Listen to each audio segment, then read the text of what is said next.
The village of Nevra in central Turkey was small and quiet. Life there moved slowly, as it had for generations. Families lived in stone houses with red roofs, and narrow streets wound between gardens and fields. People knew each other by name, and most days were filled with farming, market visits, and evening talks under the fading light. Arif, a middle-aged man with a calm face and strong hands, lived in one of these houses. He worked as a farmer, growing wheat, and looking after goats. He was not a rich man, but he was respected for his honesty and kindness. One autumn morning, while repairing his cellar wall, he noticed something unusual. The cellar had always been used for storing food and tools. Arif was fixing a crack in the stone wall when his hammer struck a hollow sound. The noise was different from the solid thud he expected. Curious, he pressed his ear against the wall and tapped again. The hollow echo returned, deeper this time, as if the wall was hiding an empty space. Arif felt a mix of surprise and unease. The houses in Nevra were old, built on ancient ground. Stories of hidden rooms and forgotten tunnels had been told by elders, but most villagers thought they were just tales to entertain children. Arif hesitated, then decided to dig further. He fetched a pickaxe and began chipping at the stone. Dust filled the air, and small fragments fell away. After an hour of steady work, a small opening appeared. Cool air flowed from the gap, carrying with it a faint smell of earth and thyme. Arif widened the hole carefully, his hands trembling with excitement. Behind the wall was a dark tunnel, carved neatly from stone. The passage seemed to stretch downward, vanishing into shadows. The walls were smooth, as though shaped by skilled hands long ago. Arif lit a lantern and leaned closer. Strange markings decorated the stone, symbols he did not recognize. He paused, heart racing. He thought of calling his wife and children, but something held him back. Instead, he decided to take a cautious step inside. The tunnel floor was firm and dry. The air was cool, almost fresh, despite being sealed for who knew how many years. Arif walked a short distance, his lantern casting long shadows. He passed narrow side passages and small alcoves, each carved with care. The silence was heavy, broken only by the sound of his own footsteps. After a few minutes, he realized the tunnel was not just a passage but part of something much larger. When he returned to the surface, he could hardly contain his excitement. He hurried to the village council, where the elders and a few younger men often gathered to discuss local matters. At first, they laughed at his story, thinking he had mistaken an old storage cellar for something grander. But when they saw the tunnel themselves, their laughter turned into stunned silence. Word spread quickly through Nevra. By evening, nearly every villager had heard of the hidden passage beneath Arif's house.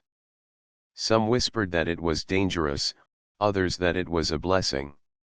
Children begged their parents to let them see it, while elders warned against disturbing ancient places. The next morning, a small team of villagers, guided by Arif, entered the tunnel more carefully. Among them was Musa, the village historian. Musa was an elderly man with a gentle voice and a sharp mind. He had spent years studying old records, maps, and legends of the region. When he saw the smooth stone walls and the mysterious markings, his eyes lit up with wonder. "This is not a simple cellar," Musa said softly, tracing the carvings with his fingers. "This is something far older than our village. Perhaps older than we can imagine." The group explored a little deeper, finding wide corridors and stairways that descended into darkness. The stonework was precise, the design thoughtful. They discovered a chamber with a ceiling so high their lanterns could not touch it. A well stood in the middle, still filled with clear water. The air was cool and breathable, as if the place had been designed to last forever. The villagers returned to the surface filled with questions. Who had built such a city beneath their feet, and why had it remained hidden for so long? Arif felt both proud and uneasy. He had found something extraordinary, yet he knew it would change the village forever. That night, as the villagers gathered in small groups to discuss the discovery, the stars shone brightly above Nevra. The ordinary village, quiet and forgotten by the world, now stood at the doorway of a mystery buried for thousands of years. None of them knew what they had awakened, but all felt the weight of history pressing close around them. And so the underground city began to reveal itself, one stone at a time, as the world above held its breath for what was yet to come. The news of the underground discovery spread quickly beyond Nevra village. Within days, curious visitors began arriving from nearby towns. Journalists, scholars, and government officials came to see what had been uncovered. The quiet life of the village was disturbed, but there was also a sense of pride. Something hidden for thousands of years had been revealed in their land. Arif watched this with mixed feelings. He was proud that it had been his cellar wall that opened the way, but he also worried. The tunnel felt sacred to him, as if it belonged to another world. He feared too much disturbance might awaken things best left alone. Still, he welcomed Musa's guidance. The old historian had become the voice of reason in the midst of growing excitement. One morning, a proper team was organized to make the first deep descent into the underground city. The group included Musa, Arif, two engineers, a young archaeologist named Salim, and 3 villagers chosen to carry supplies. They wore helmets with lights, carried lanterns, ropes, and tools, and promised the elders they would return before nightfall. The descent began at Arif's cellar, where the tunnel opened like a dark mouth into the earth. The team entered slowly, their footsteps echoing against the stone walls. The light from their lanterns revealed fine carvings and careful design. The passage sloped downward, leading them into chambers that grew larger with every step. After half an hour, they reached the first wide hall. It was shaped like a circle, with small rooms carved into the walls. Salim examined the stone closely and shook his head in disbelief. "These walls are too smooth," he said. "No hammer or chisel marks. It is as if the stone was melted and shaped with perfect control." The engineers looked at each other but said nothing. Arif felt a shiver as he touched the wall. It was cold and hard, yet almost polished. Musa raised his lantern higher and pointed to the ceiling. A hole stretched upward like a shaft, narrow but straight. Cool air drifted down through it. "Ventilation," Musa whispered with wonder. "They built air passages that still work after all these centuries." The group pressed on, their path marked by more stairs cut into the stone. The tunnels twisted and turned, but every design had purpose. They passed a long corridor with giant stone doors that could be rolled shut from inside grooves in the floor. The doors were so heavy that even 10 men could not move them, yet the ancient builders had placed them with skill. Salim examined one of the doors closely. "These were meant for defense," he said. "Whoever lived here planned to survive danger from the surface." Arif felt unease growing. Why had people long ago needed such protection? Had they hidden here from war, from disaster, or from something even greater? As they moved deeper, they came upon a well. It was narrow but deep, carved with precision. One of the villagers lowered a rope and small bucket into it, pulling up clear water. Everyone stared at it in amazement. After thousands of years, the underground well still held clean, drinkable water. "This is no ordinary shelter," Musa said, his voice filled with respect. "This is a city. It was meant to hold thousands, maybe more." They continued further, stepping into another hall, larger than the first. It had rows of stone benches, as if for meetings or gatherings. Strange carvings ran along the walls, showing symbols none of them could read. Some resembled stars, others looked like flowing rivers or mountains. Salim sketched the symbols quickly in his notebook. "These are not the usual designs of old Anatolia," he said. "They may belong to a culture we do not know." For a long while, the group explored in silence, their lanterns throwing shifting shadows across the vast stone chambers. They felt both small and honored to walk inside a place hidden from the world for so long. But as they ventured into a narrow passage that twisted deeper, their lights flickered. One engineer tapped his lantern nervously. "The batteries are full, but the light weakens here," he muttered. Strange interference.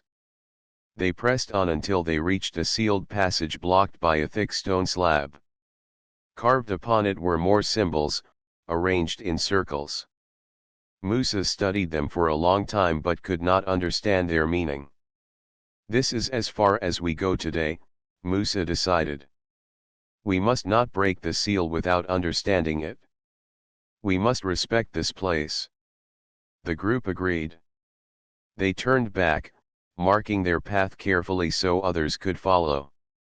When they returned to the surface, the villagers gathered eagerly to hear their report. Musa spoke calmly, telling them about the halls, the air shafts, the doors, and the well. He explained that this was not a simple shelter but a city large enough for thousands. The villagers listened in silence, their eyes wide with wonder. Some were excited, others fearful. Arif remained quiet, standing beside his family. He could still feel the cold stone under his fingers, the silence of the halls, and the flicker of his lantern near the sealed passage. That night, Musa sat with Arif outside under the stars. The old historian stroked his beard and said, "This is only the beginning. What lies deeper may be greater than anything we have yet seen."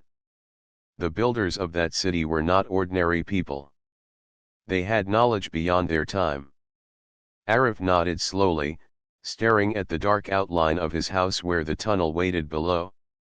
He felt that the underground city had been sleeping for ages, and now, because of him, it had begun to wake. The underground city had quickly become the heart of every conversation in Nevra. Villagers spoke about it in the market, in their homes, and even while working in the fields.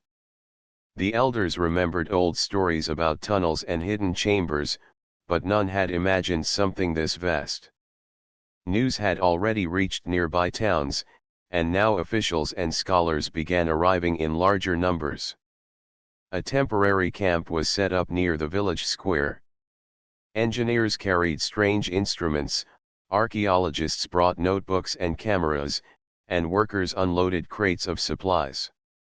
The once quiet village now bustled with voices in many accents. Children watched with curiosity while elders frowned, worried about what so many strangers might mean. Arif tried to stay calm, though inside he felt restless. He had discovered the tunnel, but now others were taking control of it. The land had always felt like home to him, but now it seemed as if the ground beneath his feet belonged to another world. He often stood by his house, watching groups descend into the tunnel with ropes and lanterns, while Musa advised the leaders on what had been found. Inside the city, the explorers made steady progress. More chambers were uncovered, each larger and more complex than the last. One room contained rows of small niches carved into the walls, perhaps used as storage or sleeping places. Another held what seemed like a stable for animals, though no one could explain how animals could survive so far underground. The most puzzling discovery was the ventilation system. Dozens of shafts rose from deep levels to the surface, allowing air to flow freely. The engineers were astonished that such design had survived for thousands of years. Some shafts were so perfectly aligned that a man could stand at the bottom and see the daylight far above. Musa studied everything with care, writing detailed notes by lantern light. His mind was full of questions. Who had built this city, and what tools had they used? How had they cut the stone so smoothly, without leaving marks? Why had they gone to such effort to build underground instead of above? One evening, as Musa and Arif sat outside after another long day of exploration, Musa spoke softly. "Arif, this place is not just a home for people. It is a fortress, a sanctuary, and maybe something more. Whoever built it knew secrets we do not understand." Arif nodded. He had seen with his own eyes the great stone doors that could seal passages and the deep wells of water that never dried.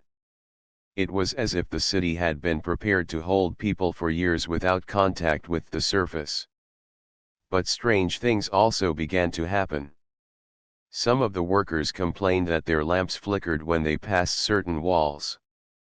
Electric devices stopped working near certain chambers, though they worked again once carried back up. At first, the engineers thought it was just poor wiring or weak batteries, but the pattern was too consistent to ignore. One young archaeologist, Salim, was fascinated by the carvings that appeared on many walls. They were not simple patterns but symbols arranged in circles and lines. Some looked like stars, while others resembled rivers or paths. He spent hours copying them into his notebook.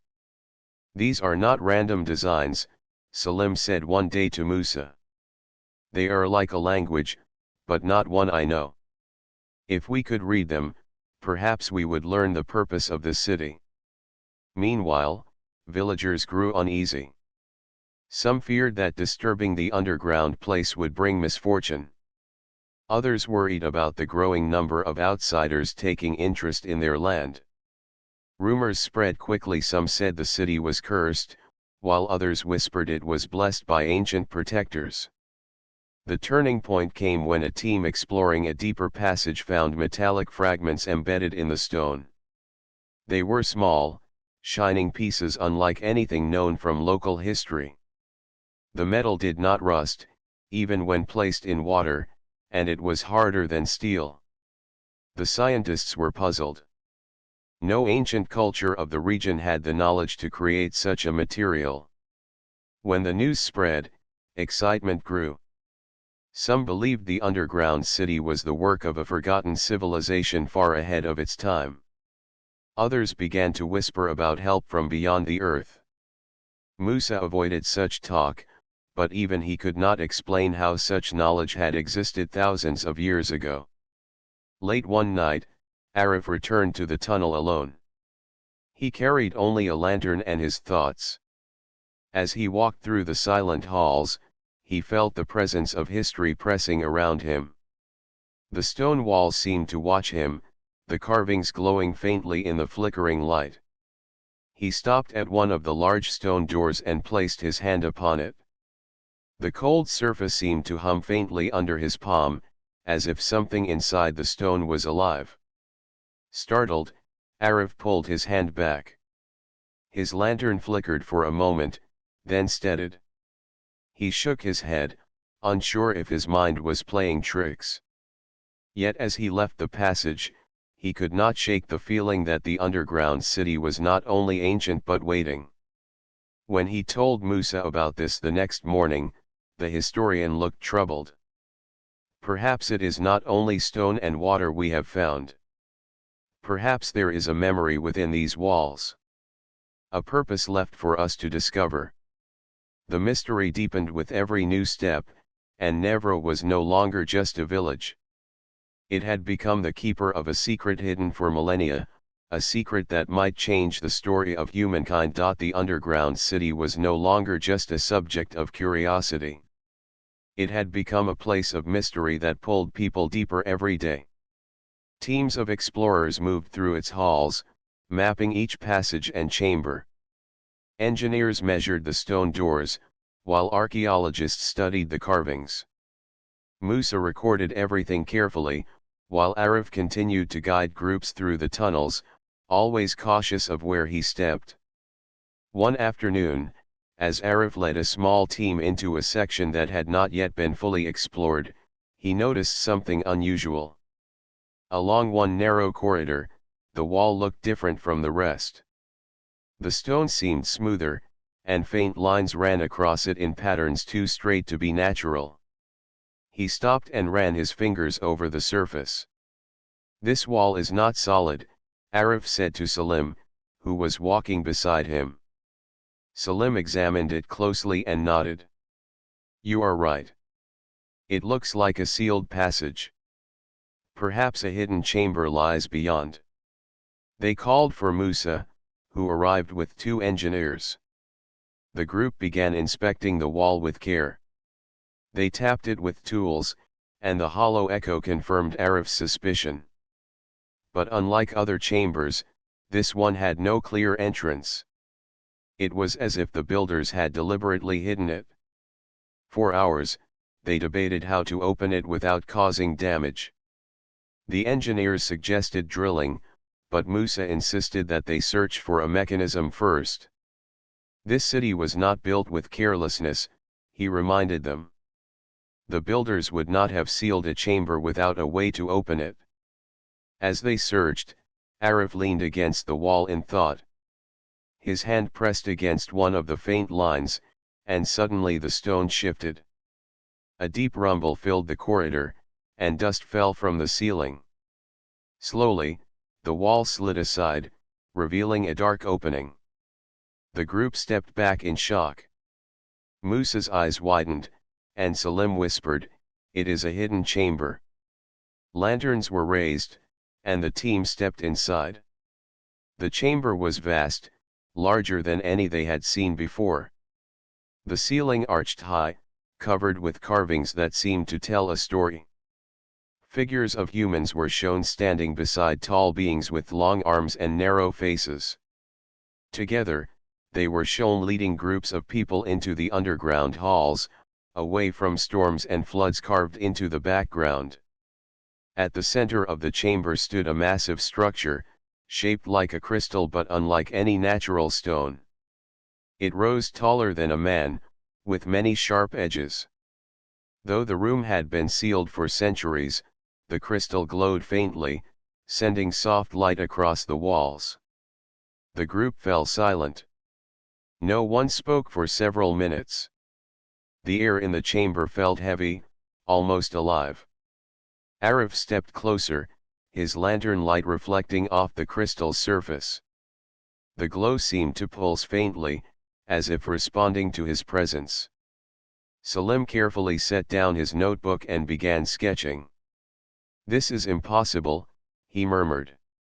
"A crystal that shines on its own, untouched for thousands of years." Musa's face was filled with awe. This must have been the heart of the city. A source of power, perhaps. The builders were not only skilled in stonework. They had knowledge far beyond ours. As they studied the chamber, they discovered more carvings along the walls. They showed scenes of disasters above the ground, storms covering the land, fire raining from the sky, and floods drowning villages. Yet in each scene, people were led underground by the tall figures, guided by the glowing crystal. The images seemed to tell a clear message.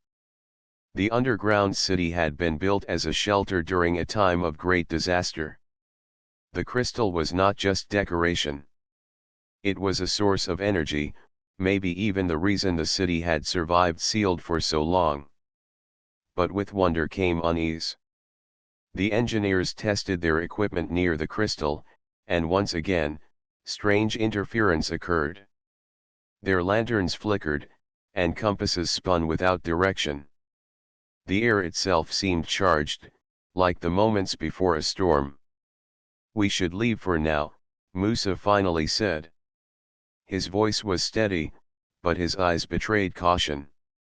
"This place has waited for thousands of years. We must study it carefully. To rush would be dangerous." The team reluctantly agreed and made their way back to the surface. But the memory of the glowing crystal stayed with them. That night, as Musa sat in his tent writing his notes, he could not shake the feeling that the chamber had been waiting for someone to find it. The carvings of the tall beings beside humans troubled him deeply. Were they just symbols, or did they represent something real? Arif too could not rest easily. He dreamed of the crystal, glowing brighter, filling the underground halls with light. In his dream, the stone doors moved on their own, sealing passages as voices echoed through the city. When he awoke, his heart was racing, and he wondered if the crystal was more than a relic. The next day, word of the hidden chamber spread through the village. Some people rejoiced, believing it proved the city was blessed. Others grew fearful, whispering that they had disturbed a power beyond their understanding. The quiet village of Nevra now stood at the edge of a mystery that touched both past and future. And in the sealed chamber below, the crystal continued to glow softly, as though it was waiting for the moment when its true purpose would be revealed. The discovery of the hidden chamber and the glowing crystal changed everything. What had begun as an archaeological wonder was now something greater. Scientists from far cities arrived in Nevra, bringing more tools, machines, and questions. The quiet village became filled with trucks, tents, and loud voices. Some villagers welcomed the attention, hoping it would bring wealth, but others worried that too many strangers disturbed the land. The crystal chamber was placed under guard, and only selected people were allowed inside. Musa, because of his knowledge and respect for the site, was included in every meeting. Arif, as the man who first opened the path, was also permitted, though he still felt uneasy every time he stood before the glowing stone. For days, scientists tested the crystal. They shone lights on it, tapped it with instruments, and even measured the air around it. What they found only deepened the mystery. The crystal gave off a faint energy, enough to disturb compasses and make lanterns flicker, but no one could explain how it still functioned after thousands of years. One evening, when the chamber was quiet, a young scientist suggested they try sending electricity into the crystal. If it is a kind of machine, he said, perhaps it will respond. Musa frowned but did not stop them. He believed answers could only come through discovery. The equipment was set up, and wires were carefully connected to the crystal's base. At first, nothing happened. The group stood in silence, watching as the machine sent a gentle current into the ancient stone. Then, slowly, the glow began to change. What had been a soft light grew brighter, filling the chamber with a pale blue radiance. The air hummed, and the walls seemed to vibrate. Arif stepped back, his heart racing. He felt the ground tremble beneath his feet, and for a moment, it seemed as if the whole underground city was breathing again. Suddenly, strange sounds echoed through the tunnel's low vibrations, like distant drums. Doors that had remained still for centuries began to shift. Heavy stone slabs slid open in some passages and shut in others. Dust fell from ceilings as the city stirred to life. The team panicked. Some shouted to cut the power, while others begged to continue. Musa raised his voice above the noise. Stop now. Do not force what you do not understand. The machine was switched off, and slowly the glow of the crystal softened. The tremors lessened, but the silence that followed was heavy with meaning. The city had responded. It was not dead. It had been waiting. The news spread like fire. Some scientists were thrilled, calling it the discovery of the century. They believed the crystal was a power source, a kind of ancient technology lost to time. Others were cautious, warning that awakening such power could be dangerous. The villagers listened with worry, unsure whether to feel proud or afraid. That night, Arif could not sleep. He walked through the village streets, hearing the hum still faintly in the ground beneath. He thought of his children and wondered what future had been opened by his discovery. When he looked up, the stars seemed brighter, as if watching him. Meanwhile, Musa sat alone in his tent, reading his notes. The carvings in the chamber showed humans being led underground by tall figures. They also showed disasters on the surface. Musa feared the crystal had been built for a reason not yet understood. Perhaps it was not only a power source but also a signal, waiting for the right moment to awaken. The following day, another team entered the underground city to study the changes. They found that some passages now glowed faintly on their own, without lanterns. The air in the deeper levels felt fresher, as if the ventilation system had come alive again. In one chamber, water that had been still for centuries now flowed gently through carved channels. "It is as if the city remembers," Salim whispered in awe. But the changes also brought fear. Some villagers claimed they heard voices in the night, echoing through the tunnels. Others said they saw faint lights moving in the darkness below. The council of elders gathered and warned that the city should not be disturbed further. Yet the scientists pressed on, eager to learn more. One evening, Musa, Arif, and Salim returned to the hidden chamber together. The crystal pulsed faintly, like the heartbeat of a sleeping giant. Salim placed his notebook on the ground and said, "If this is a machine, it was not built only to survive. It was built to awaken at a chosen time." Arif felt a chill. "Then why now? Why has it answered us today?" Musa sighed deeply. "Perhaps because we called to it. Or perhaps because its time has come again. The builders promised to return when humanity was ready. Maybe the signal has already gone out." The three men stood in silence, their lanterns casting long shadows. The crystal glowed softly, patient and unyielding, as if listening. Above them, the village of Nevra slept, unaware that deep below, the ancient city had begun to awaken, and with it, the promise of a past far greater than anyone had ever imagined. The underground city was no longer just a place of stone and mystery.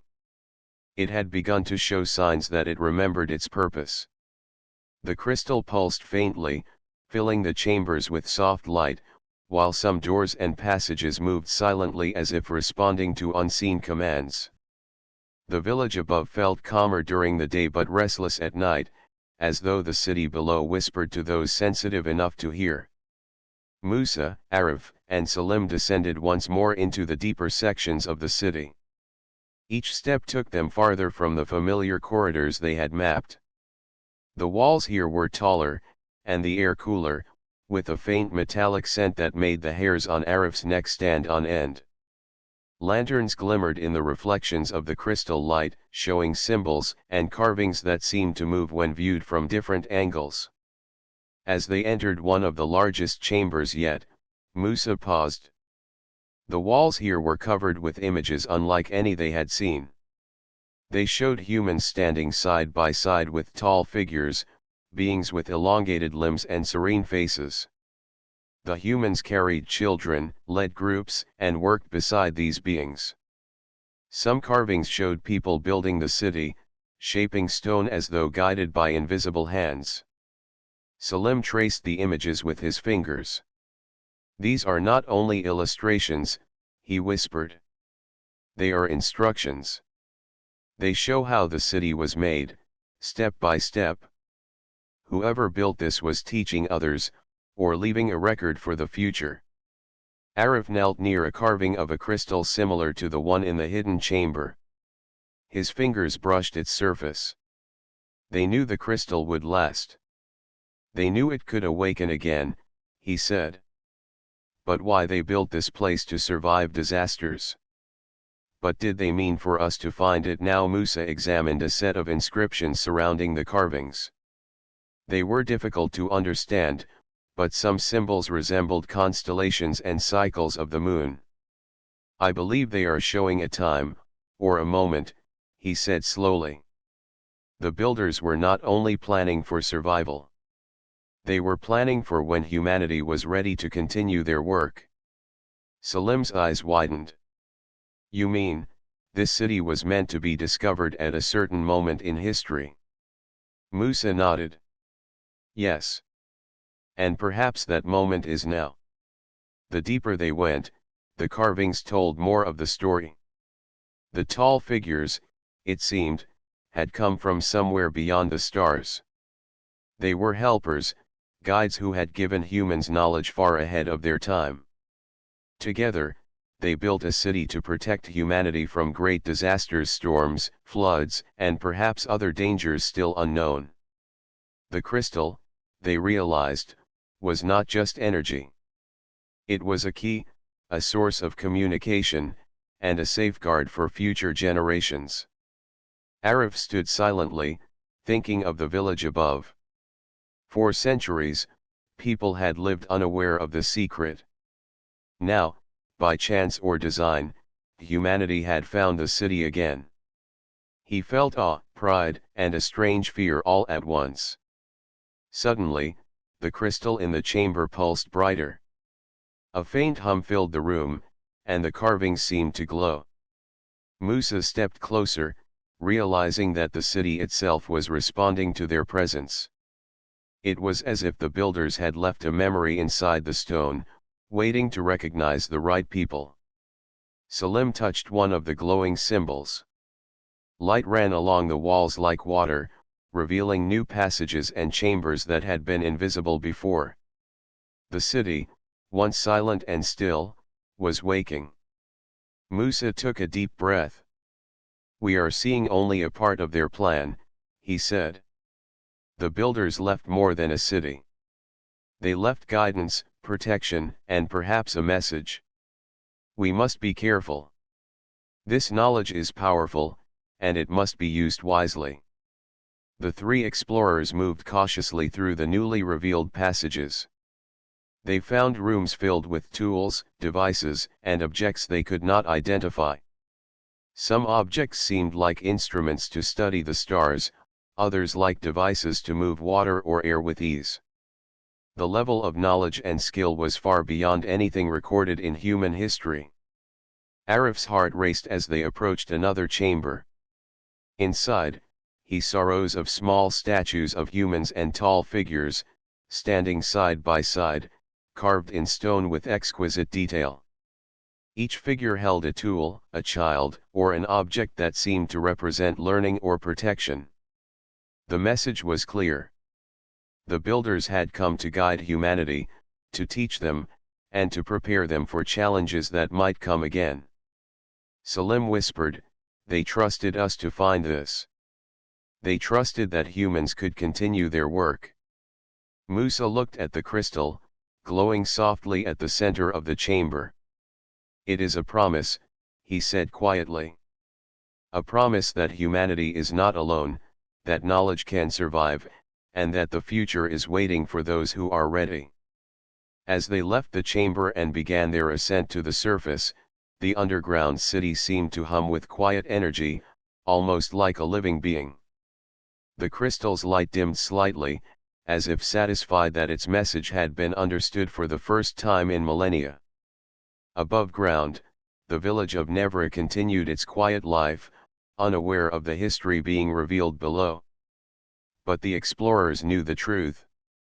Humanity had been entrusted with a secret, a legacy of knowledge, skill, and hope left by beings from beyond the stars. The city had awakened, and with it, a new chapter of human destiny had begun. The underground city had revealed its secrets, but the journey was far from over. Nevra village had become the center of worldwide attention. Scholars, scientists, and curious travelers arrived daily, drawn by the story of the hidden chambers and the glowing crystal. The once quiet streets were now filled with voices, footsteps, and the hum of machinery. Yet for Arif, Musa, and Salim, the most important work was still below the surface, within the city that had waited for thousands of years. The crystal pulsed gently in the hidden chamber, as if acknowledging the presence of the explorers. Arif often felt that the stone was alive, aware of their intentions and cautious of their actions. He had walked its corridors countless times, yet every visit revealed something new, a carving that had been missed, a passage that led to another chamber, or an artifact that held a story long forgotten. Musa believed the city was meant to guide humanity, not just shelter it. He spent hours interpreting the carvings, trying to understand the knowledge left by the builders. They had prepared for disasters, yes, but their greatest gift was wisdom: how to survive, how to learn, and how to work together for a future that might demand great courage. One day, the team discovered a chamber unlike any before. Its walls were covered with intricate carvings of constellations and celestial events. At the center, a raised platform held a stone tablet with symbols that seemed to glow faintly in the light of the crystal. Musa approached it cautiously. "This must be a message," he said. "Not only about the past but about the future. The builders wanted whoever found the city to understand their knowledge and continue their work." Salim examined the carvings around the tablet. "Look at these figures," he said. "They show humans observing the stars, building, learning. They are not just surviving, they are preparing." Preparing for what? Arif placed his hand on the tablet. A warmth spread through his fingers, and for a moment, he imagined the city alive in its full power, corridors glowing, water flowing, and the crystal shining bright enough to light every chamber. It was a vision of hope, of humanity standing tall, ready to face challenges, no matter how great. The team realized that the underground city was not meant to be controlled by one person, village, or nation. Its purpose was to unite humanity. The elders of Never reminded them of this repeatedly. "This city is for everyone," they said.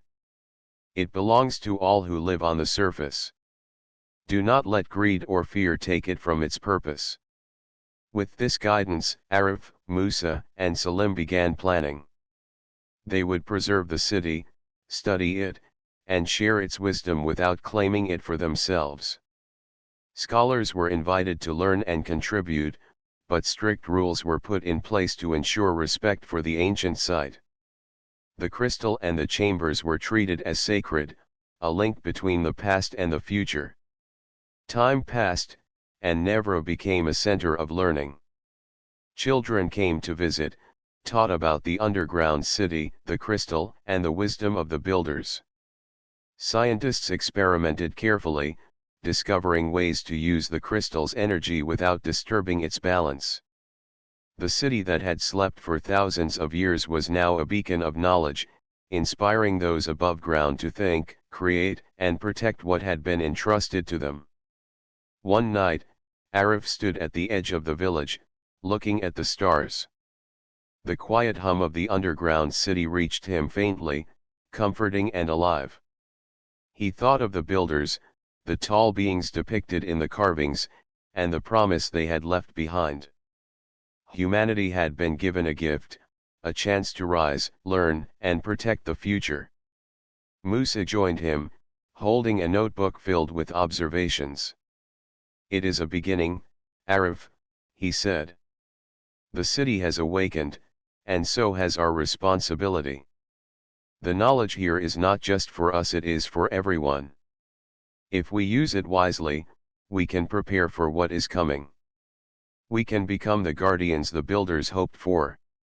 Salim arrived with lanterns, casting a soft glow on the path.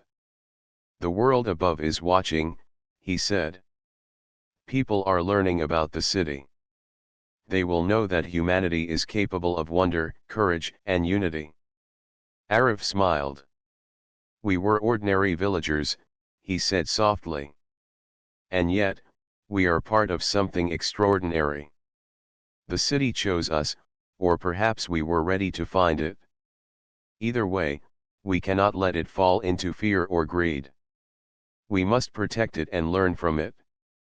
In the days that followed, more chambers were explored carefully. Artifacts were catalogued, carvings translated, and the crystal's energy studied. Visitors from around the world came, not to take, but to understand.